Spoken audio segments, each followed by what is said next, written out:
टिटिएम online TV subscribe गरिदिनुहोस्। यसलाई चाहिँ सकारात्मक हेर्नुपर्छ र अब हामीले उत्ताउलिने अवस्था पनि होइन। सर्वोच्च अदालतले संविधानमाथि आएको सङ्कटलाई एउटा दिशानिर्देश गरेको छ। मुलुकको जित हारभन्दा पनि एउटा राष्ट्रिय एकताको आवश्यकता छ। राष्ट्रिय एकता, सहमति र सहकार्यले मात्रै यहाँका जनताको अपेक्षा पुरा गर्न सकिन्छ। त्यसकारणले चाँडै राष्ट्रिय सहमति भएर चुनावमा जानुपर्छ। यो हङपकाए यो सर्वदलीय सरकार लामो टिक्ने अवस्था रहँदैन। त्यसकारण अन्ततोगत्वा चुनावमा जाने र राष्ट्रिय सहमति कायम गर्ने विषयमा सबै राजनीति दल लाग्नुपर्छ र त्यसै अनुसार गर्नुपर्छ। र सर्वोच्चले म न्यायालयको प्रति सर्वोच्चप्रति आभार व्यक्त गर्छु। यसमा जित र हारको कसैले ठुलो लिनुपर्ने अवस्था मैले देखेको छैन। सर्वोच्च अदालतले जुन फैसला गरेको अत्यन्तै संविधान सम्मत र प्रतिगमन परास्त भएको छ र कमसेकम सर्वोच्चले संविधानलाई बचाउने काम गरेको जस्तो लाग्छ मलाई। खास गरेर सर्वोच्च अदालतको आजको आदेशले मुलुकमा तीनटा कुराहरूलाई इङ्गित गरेको देखेको छु मैले। एउटा चाहिँ शक्ति पृथकीकरणको सिद्धान्तलाई यसले चाहिँ उपहास गरेको छ। जुन चाहिँ निकायहरू छन्, अलग अलग निकाय, व्यवस्थापिका, कार्यपालिका र न्यायपालिका, तिनीहरूको जुन सिद्धान्त हो त्यो सिद्धान्तलाई उपहास गर्ने काम गरेको छ एउटा भने। दोस्रो चाहिँ बहुदलीय व्यवस्थाको मर्ममाथि प्रहार गरेको छ र संसदीय व्यवस्था र दलीय प्रणालीमाथि यसले चाहिँ गम्भीर आघात पुर्याउने काम गरेको छ। त्यो दोस्रो कुरा हो भने तेस्रो कुरा चाहिँ आजको आदेशले खास गरेर मुलुकलाई अझै अस्थिरतातर्फ धकेल्ने चाहिँ देखिन्छ। यी तीनटा कुराहरू चाहिँ आजको आदेशले इङ्गित गरेको मैले पाएको छु। पुनर्स्थापन भयो, यो एउटा राम्रै पक्ष हो।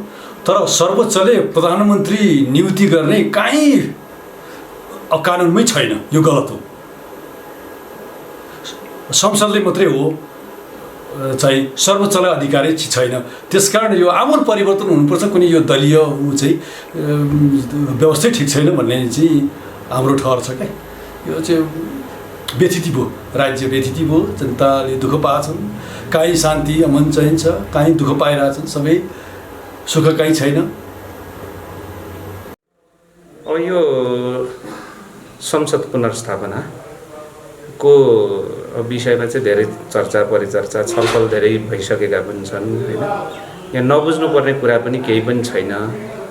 वास्तवमा यो अहिलेको संविधानले चाहिँ एउटा खालको परिकल्पना गरेका छ। त्यो भनेको के हो भन्दाखेरि राजनीतिक अस्थिरता नेपालमा असाध्यै धेरै भयो। त्यो विगतमा धेरै पहिला, खास गरेर 2051 सालदेखि यता नेपालमा चाहिँ त्यस्ता खालका अभ्यासहरू भयो कि जसले गर्दा संसदीय व्यवस्था नै एक खालको चाहिँ त्यसले चाहिँ नराम्रो छाप चाहिँ छोड्यो जनतामा। त्यो हिसाबले यो संविधान निर्माण गर्दाखेरि चाहिँ अब राजनीतिक रूपले चाहिँ अस्थिरता नहोस्, सकेसम्म आवधिक निर्वाचन भनेको कम्तीमा 5 वर्ष, त्यो 5 वर्षसम्म चाहिँ संसद सुचारू हुन सकोस्, जसले गर्दा राजनीतिक रूपले चाहिँ एउटा स्थिरता कायम हुन सक्छ भन्ने हिसाबले नै यो संविधानमा चाहिँ खास गरेर संविधानको धारा 76 को उपधारा 1, 2, 3 र 5 को परिकल्पना गरिएको थियो भन्ने मलाई लाग्छ।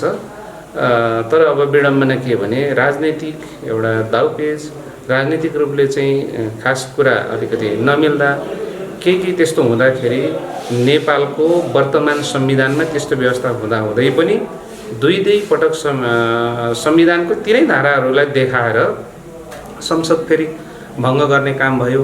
त्यो चाहिँ सुरुदेखि नै यो अलिकति संविधानले व्यवस्था गरेको मर्म विपरीत थियो भन्ने मलाई चाहिँ लाग्छ। एकपटक पुनर्स्थापना पनि भयो, 2077 साल फागुन 11 गते पुनर्स्थापना पनि भयो। फेरि यसलाई चाहिँ फेरि प्रतिनिधि सभा भङ्ग गरियो र आज फेरि पुनर्स्थापना भएको छ। अब यो चाहिँ के हो भन्दाखेरि संविधान त देश ले चाहिँ राजनीतिक रूपले चाहिँ स्थिरता कायम हुन सकोस्, बिचमा चाहिँ निर्वाचन गरिरहनु नपरोस्। निर्वाचनले एउटा आर्थिक भार त निम्त्याउँछ नै, तर राजनीतिक रूपले दलहरूमा आउने अस्थिरताले चाहिँ ठुलै खालको एउटा विकृति पनि निम्त्याउँछ, जसले चाहिँ लोकतन्त्रलाई नै कमजोर पनि बनाउन सक्छ।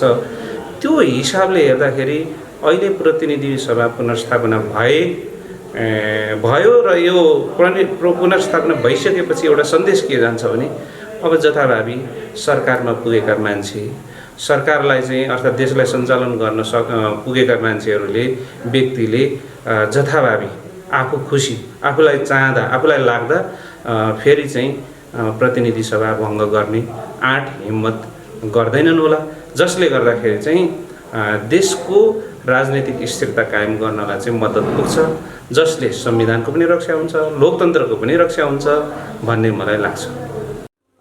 यसमा कृष्णजी यो चाहिँ एउटा लोकतान्त्रिक अभ्यासभित्रकै पद्धतिको रूपमा लिएको छ र लोकतन्त्रको रक्षाको लागि सङ्घीय संविधानको संरक्षणको हिसाबले चाहिँ यो सर्वोच्च अदालतबाट आज जुन संसद बहालीसहित 146 जना सांसदसित चाहिँ सरकार बनाउन सक्छु भनेर नेपाली काङ्ग्रेसका सभापति शेरबहादुर देउपाले जुन बहुमतसहितको दाबी गर्नुभएको थियो, सो अनुसार चाहिँ सर्वोच्च अदालतबाट चाहिँ आज संविधानको व्याख्या गर्ने क्रममा चाहिँ परमादेशसहित शेरबहादुर देउपालाई प्रधानमन्त्री बनाउनु भन्ने आदेश भयो भनेर आइसकेको छ।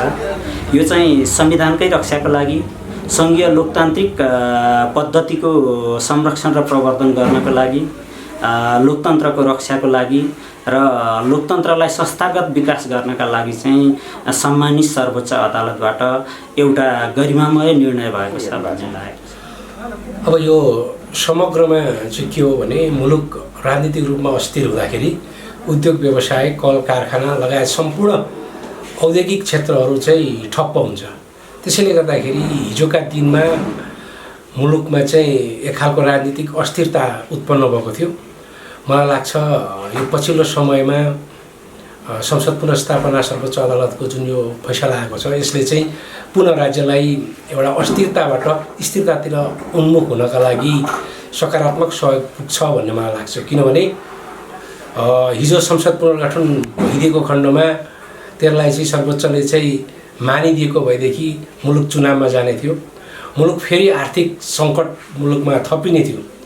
त्यसैले जति निर्वाचनहरू हुन्छन् त्यस्ता कुराहरूले चाहिँ राज्यलाई घाटा हुन्छ र उद्योग व्यवसायमा पनि असर पर्छ।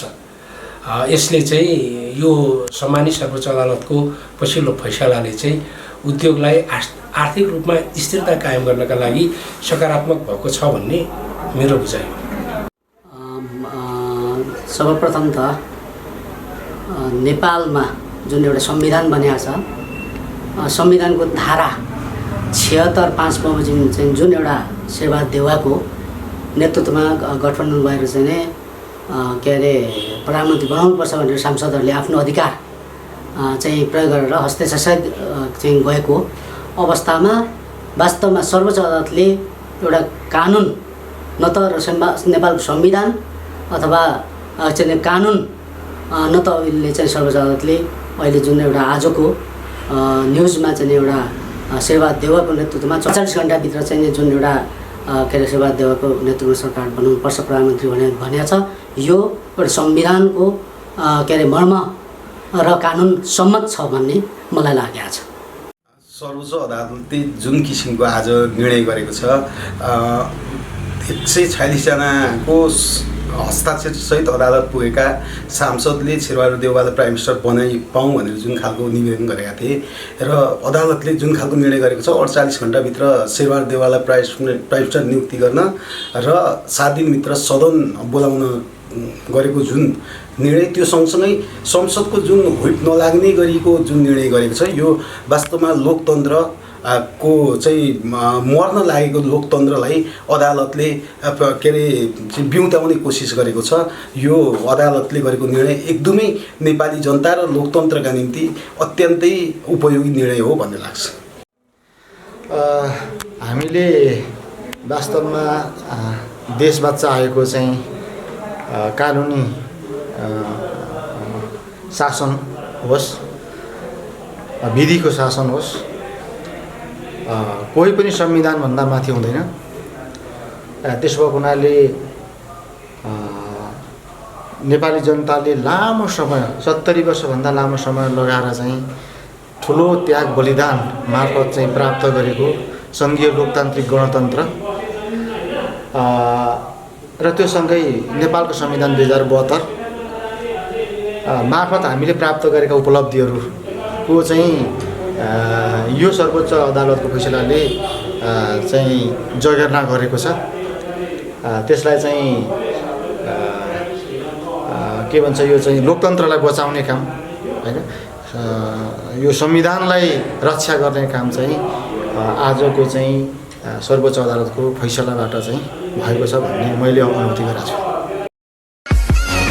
DTM अनलाइन टिभी सब्स्क्राइब गरिदिनुहोस्।